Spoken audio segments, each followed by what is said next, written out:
예, 안녕하세요. 저는 이번 열린 포럼에서 잘 들리시죠? 열린 포럼에서 평생 교육의 필요성, 이 새로운 시작의 마중물이라는 주제로 발제를 맡은 나소린입니다. 저희 교육원은 고용노동부에서 운영하고 있는 사회공헌활동 지원 사업의 전담 교육기관으로 활동을 하고 있는데요. 사회공헌활동 지원 사업은 은퇴 중장년이 전문 경력을 가지고 비영리 기관이나 사회적 기업 등에서 활용될 수 있도록 지원하는 고용노동부 사업입니다. 저희 교육원이 배움의 길을 선택한 모든 학습자들에게 교육 수료 이후에 활동을 할 수 있는 컨설팅도 제공을 하고 있습니다. 이렇게 제 소개는 마치고 저는 평생교육의 필요성과 그리고 지금 현생교육의 현황 그리고 평생교육과 관련된 몇 가지 정책 제안을 좀 드리려고 하는데요. 앞에 세 분 발제하신 분들께서 중장년에 대한 소개를 많이 해주셨어요. 그래서 다들 아시다시피 이제 우리나라는 100세 시대에 와 있습니다. 이제 외국 선진국의 경우에는 은퇴를 하면 좀 편안하게 살 수 있는데요. 이거는 젊었을 때 소득의 많은 부분, 많게는 40~50% 정도 부분을 이제 사회보장세로 내고 남은 돈을 갖고 젊은 날에 좀 신나게 좀 즐기다가 은퇴를 또 기대할 수 있는 부분들이 좀 있기 때문인데요. 근데 우리나라의 경우는 네, 저도 임금을 받으면서 국민연금을 낼 때 조금 좀 아플 때도 있긴 한데요. 그런데도 불구하고 그건 이제 9% 정도에 됩니다. 그래서 적게 내고 적게 받는 시스템으로 설계가 되어 있는데요. 사회 구조가 이렇기 때문에 젊어서 우리는 저축을 많이 하든지 아니면 나이가 들어도 힘이 있다면 일을 해야만 노후가 유지가 될 수 있는 사회 구조에 살고 있습니다. 그래서 결과적으로는 개인적인 측면에서 본인이 일하고 싶다면 언제든지 일할 수 있는 환경이 매우 중요하다고 볼 수 있죠. 그리고 국가 사회적 측면에서도 마찬가지입니다. 만약 국가가 은퇴자의 20~30년을 복지 시스템으로 충당을 한다면 이제 엄청난 비용을 부담하게 될 거고요. 그리고 당장부터 지금 생산 가능 인구가 감소해서 그 인구 절벽에 있습니다. 근데 만약에 이 중장년들이 당장 아무 일도 하지 않게 된다면 한국 사회를 지탱하는 거에도 굉장히 큰 문제가 생길 것입니다. 그래서 지금 뭐 어떤 부분에서는 중장년들이 새롭게 일하게 될 때 정규직이 아니고 비정규직이고 너무 좀 열악한 일자리고 그래서 안 좋다라는 말씀도 하시지만 저는 어떤 틈새라도 중장년들이 은퇴하신 분들이 일할 수 있다면 할 수 있도록 하는 것이 큰 의미가 있다고 생각을 합니다. 그래서 제가 드리고자 하는 말씀은 은퇴 후에 우리가 봐야 되는 일은 좀 성격이 많이 달라져야 한다는 건데요. 은퇴까지 올 때는 태어나서 엄마 아빠가 키워주고 초등학교에 가서 뭐 중학교, 고등학교 학교를 나오고 대학교도 나오고 당연히 입사하는 줄 알고 회사에 다니다가 20~30년 일을 하고 당연히 열심히 일을 하다가 은퇴를 하면 되는 짜여진 스케줄 속에서 살아왔는데요. 이제 은퇴를 하고 나면 전혀 다른 상황이 됩니다. 어느 누구도 계획을 주지 않고 본인 스스로 계획을 갖고 살아야 되는데 여태까지 살면서 한 번도 내 시간을 내가 매니징할 거야. 내 계획은 내가 다 알아서 다 세우겠어 라는 삶을 살아본 적이 없기 때문에 지금부터가 좀 문제가 됩니다. 그리고 오히려 그래서 뭐 예전에는 회사에서 일 잘하는 사람으로 살았다고 한다면 이제는 이제 자기의 삶을 살아야 되는데요. 왜 이래야 돼? 라고 하시는 분들도 덜어 있습니다. 하지만 OECD 국가들에서도 은퇴한 분들의 새로운 일을 장려하고 있습니다. 그 이유는 일을 해야 더 건강하고 돈도 벌고 사회 관계망도 유지할 수 있기 때문인데요. 학계에서는 그전까지는 은퇴 이론에 좀 중심을 두었다면 지금 제가 말씀드린 것처럼 활동 이론에 더 또 집중을 하고 있기도 합니다. 자기 시간 갖고 여유 있게 일하고 자존감 높여주고 자기가 좋아하는 일을 할 수 있다면 그래서 비정규직이나 어떤 일자리라도 크게 의미가 없지 않을까 조심스레 말씀을 드립니다. 그런데 그럼에도 불구하고 아까 말씀드린 대로 은퇴 전과 후의 삶이 너무나 다르기 때문에 그 연결고리가 부족합니다. 그래서 그 연결고리를 만드는 데에 은퇴한 딱 중장년의 그 시점이 매우 중요한데요. 아까 좀 언급해 드렸듯이 다른 분들이 노후 빈곤이 피해갈 수 없는 현실입니다. 노후 빈곤 앞에 중장년이라는 어떤 잠깐의 시간이 있는데요. 그 시간 동안 어떤 거를 할 수 있을까에 따라서 아마 빈곤한 노후, 굉장히 절박한 노후를 조금이라도 예방할 수 있지 않을까 그런 생각을 하긴 합니다.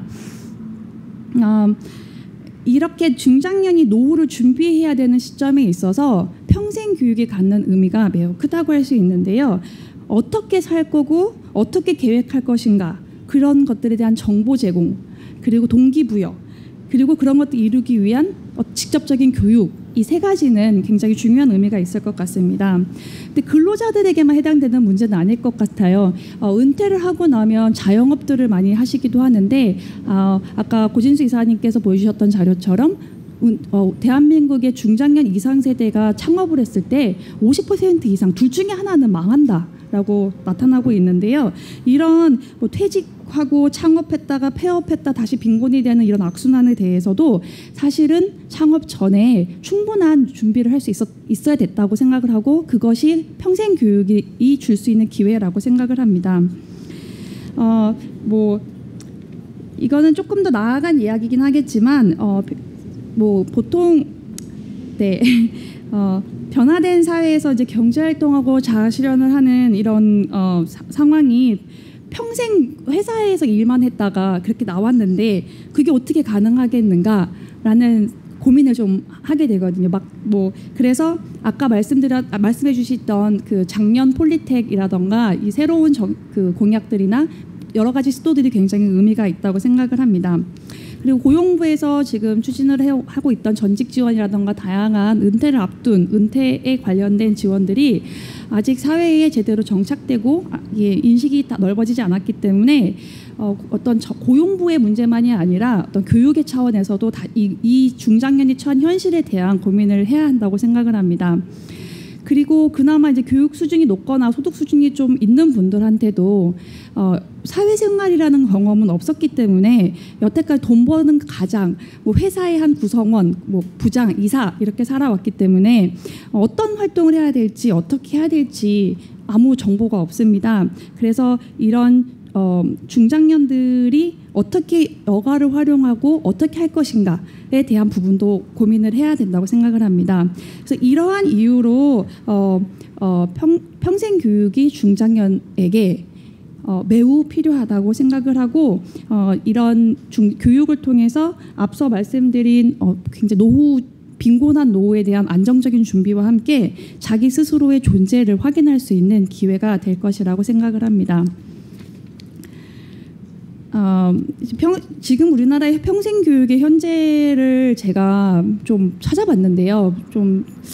먼저 결론부터 말씀드리자면 교육부 예산의 0.07%가 평생 교육 예산입니다. 근데 평생 교육의 수혜자는 장애인도 있고 여성도 있고 이제 그 정규 교육에서 벗어난 모든 국민이 해당이 되는데요.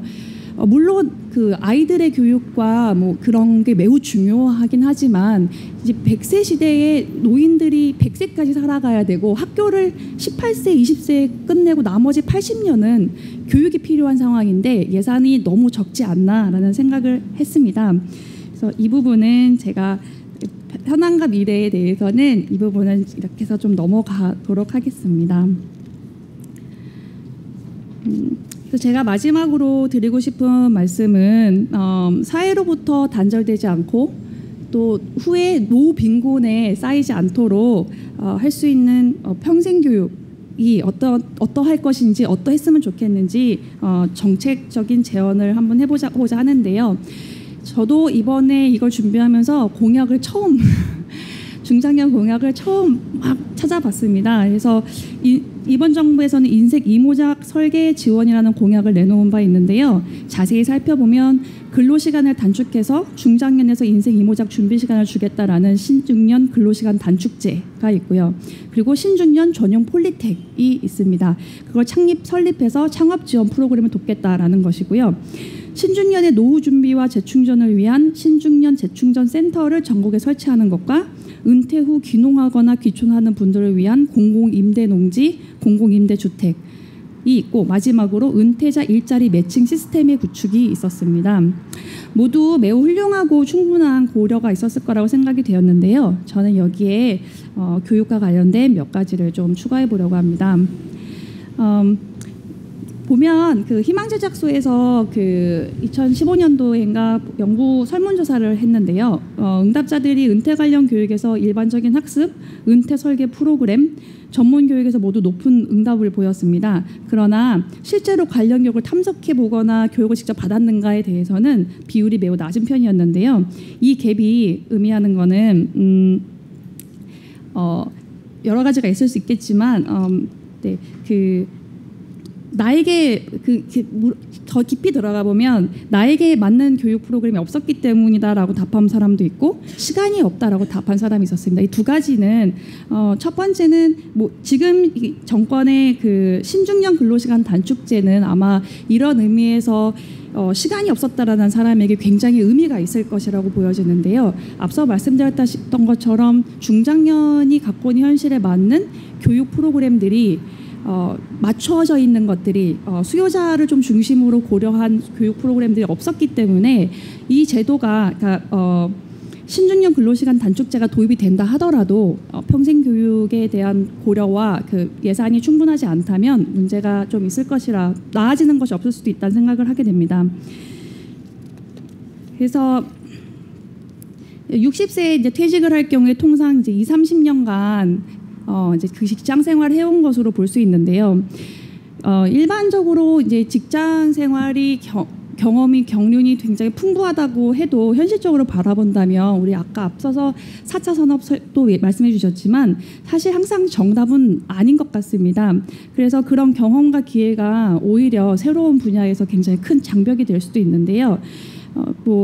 그전까지 있었던 제조업이나 생산기술 우리가 또 흔히 말하는 손재주, 손기술 이런 거 있죠. 엄마의 손맛 이런 것들조차도 현재 산업 구조에서는 잘 맞지가 않습니다. 그래서 제가 제안드리고자 하는 거는 은퇴 창업을 위해서는 은퇴하기 적어도 한 10년 전쯤부터 바뀌게 될 사회에 적응할 수 있도록 의무적인 교육을 제공하는 것, 굉장히 좀 의무적인 교육을 제공할 수 있도록 하는 것입니다. 그래서 이거는 저는 이제 제안을 만들면서 부처들의 입장과 상황을 좀 고려하면서 생각을 해봤는데요. 고용부에서는 그 전직 지원 시스템과 같이 함께 그 사회에 적응할 수 있고 바뀐 산업 환경에 적응할 수 있도록 아주 오랫동안 교육을 할 수 있는 지원 제도가 좀 필요하지 않을까 생각을 했고 이것 또한 자치단체에서 기초 정도 바로 옆에서 접근하기 가까운 곳에서 교육을 받고 온라인 등도 지금 신중년 같은 경우는 모바일 활용도가 굉장히 높습니다. 그래서 그분들도 모바일이나 온라인을 통해서 잘 교육을 받을 수 있도록 좀 더 접근성이 좋은 시스템을 구축할 필요가 있다고 생각이 되고요. 또 고용부가 전에 한 번, 두 번 정도 홍보 프로그램으로 TV에서 교양 프로그램을 진행을 한 적이 있었는데요. 저는 앞으로는 더더욱 많이 예능이나 교양이나 시사 프로그램 등을 통해서 중장년들이 인식을 개선하고 도전의식을 가질 수 있도록 홍보와 격려를 할 수 있는 것들이 좀 많이 필요하지 않을까 생각을 합니다. 그리고 이런 동기부여와 함께 평생교육이 같이 병행을 할 수 있다면 그 시너지 효과가 매우 클 것이라고 생각이 됩니다. 그리고 복지부와 행정자치부에서도 할 수 있는 일들을 생각해 봤는데요. 딱 맞지는 않겠지만 100세 시대를 앞두고 자기 재무관리와 자기 건강관리와 그런 걸 해본 분들이 별로 없으십니다. 예전에는 60세에 은퇴하고 나면 한 10년, 15년 정도 집에서 동네에서 좀 편안하게 계시다가 천천히 준비하시고 이제 떠나실 준비를 하실 수 있었는데 지금은 은퇴하고도 매우 건강하고 호기심도 아직 많으시고 하실 일이 많습니다. 그래서 재무관리와 건강관리를 지금 그런 유의 것들을 여러 곳에서 민간 이런 곳에서 하고는 있는데요. 이게 누구는 받을 수 있고 누구는 받을 수 없는 교육 기회가 되기 때문에 이거를 더 통합적으로 그리고 모두가 받을 수 있는 교육으로 좀 접근할 수 있으면 하는 바람입니다. 그리고 중장년과 관련돼서 우리가 가장 크게 겪는 고민이 소통일 텐데요. 이게 소통에 대한 문제는 전적으로 중장년의 책임은 아닌 것 같습니다. 원래 세대 간의 이해는 좀 많이 어려운 편인데요. 청년 세대와 중장년이 할 수 있는 프로그램이 민간에서 뭐 창업을 같이 한다던가 멘토링을 한다던가 여러 가지가 있었지만 그 부분은 수요자들의 고민이 좀 많이 만나지지 못했던 부분인 것 같습니다. 그래서 그런 프로그램을 지속적으로 유지하되 아까 폴리텍 같은 곳에서 체계적으로 좀 운영을 할 수 있도록 하였으면 좋겠습니다. 그리고 마지막으로는 아까 50플러스 센터에서 말씀해 주셨는데 비용 문제입니다. 평생교육을 저렴하게 이용할 수 있도록 고소득 해야 되는데 고소득 근로자들에게 좀 초점이 맞춰져 있습니다. 평생교육이 생각보다 매우 비싸거든요. 그래서 저임금 노동자들이 또 자영업자들이 전직을 하고 새롭게 노후를 대비하기 위한 어떤 마중물 중간 단계로서 중장년을 건강하게 보내기 위해선 이 평생교육을 받을 수 있는 기회 확대가 필요한데 그 기회 확대의 가장 중요한 부분은 비용이라고 생각을 합니다. 그래서 아까 말한 카드, 중장년 뭐 새인생 카드라던가 어떤 카드를 발급을 해서 다시 구직을 하는 건 아니더라도 평생교육을 받을 수 있는 것들이 좀 필요할 것 같고 이게 예산에 문제가 있다면 너무 앞서 나간 얘기인지는 모르겠지만 기업들이 20-30년을 이 직원을 데리고 일을 했다면 사실은 기업에도 책임이 있습니다. 은퇴를 하기 전에 이 사람들이 은퇴를 해서 기업의 구성원으로서 당당하고 끝까지 삶을 잘 마무리할 수 있도록 지원하는 것도 기업의 중요한 역할일 것이라 생각을 합니다. 그래서 저는 가능하다면 은퇴하는 한 사람에 대한 기금을 국가와 그 회사가 같이 공동으로 펀딩을 해서 운영을 할 수 있다면 아까 이런 비용의 문제를 많이 줄일 수 있을 것 같은데요. 결과적으로는 이렇게 평생 교육을 했을 때 우리가 지금은 비용이라고 생각하지만 노후 빈곤이 왔을 때 국가가 지급해야 되는 비용, 개인이 감당해야 되는 것들은 더 클 거기 때문에 평생 교육에 대한 부분은 더 진지하고 중요한 부분으로 좀 다뤄졌으면 하는 바람입니다. 그리고 마지막으로 결과적인 얘기겠지만 마지막으로 평생 교육에 대한 투자가 더 필요할 것 같습니다. 은퇴하신 분들의 욕구는 너무 다양한데 지금 평생교육 프로그램들을 봤을 때는 뭐 창업 몇 개, 일자리 몇 개, 그다음 은퇴한 사람들이 할 수 있는 뭐뭐뭐에 대한 몇 개로 좀 세팅이 되어 있는데요. 좀 지속적인 투자를 통해서 개발을 통해서 좋은 프로그램을 좀 만들었으면 좋겠습니다. 제가 준비한 제안은 여기까지인데 너무 많은 걸 담고 싶어서 그리고 아이디어 수준인 것도 있고 이미 있는 사업들도 있을 거고 좀 그럴 텐데요. 부족하지만 제 얘기가 좀 도움이 많이 되었으면 좋겠습니다. 들어주셔서 감사합니다.